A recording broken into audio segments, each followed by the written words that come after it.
Ukraine যুদ্ধের ২.৫ বছর পার হলেও রাশিয়া কি এখন এক অভ্যন্তরীণ সংকটের মুখে রয়েছে? বর্তমান খোদ ক্রেমলিনের ভেতরেই দানা বাঁধছে অস্থিরতা।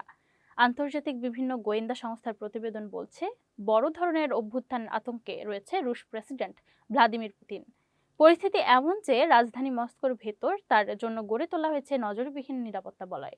জানা গেছে, সম্ভাব্য ড্রোন হামলা বা গুপ্ত হত্যা এড়াতে প্রেসিডেন্ট পুতিন এখন বেশিরভাগ সময় কাটাচ্ছেন মাটির নিচে আধুনিক প্রযুক্তি সমৃদ্ধ বাংকারে।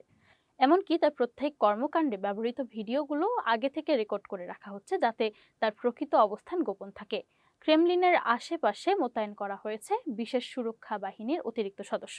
গোয়েন্দাদের নজরদারিতে রয়েছেন খোদ প্রশাসনের শীর্ষ কর্মকর্তারাও। শুধু বাইরে থেকে নয়, ঘরের ভেতরেই বিশ্বাসঘাতকতার বড় ভয় তারা করে বেড়াচ্ছে পুতিনকে। ইউক্রেন যুদ্ধের ভবিষ্যৎ যখন অনিশ্চিত, তখন মস্কোর ক্ষমতার অলিন্দে এই রহস্যময় নীরবতা আর আতঙ্ক নতুন কোনো ঝড়ের ইঙ্গিত দিচ্ছে কিনা সেদিকেই নজর বিশ্ব রাজনীতি বিশ্লেষকদের।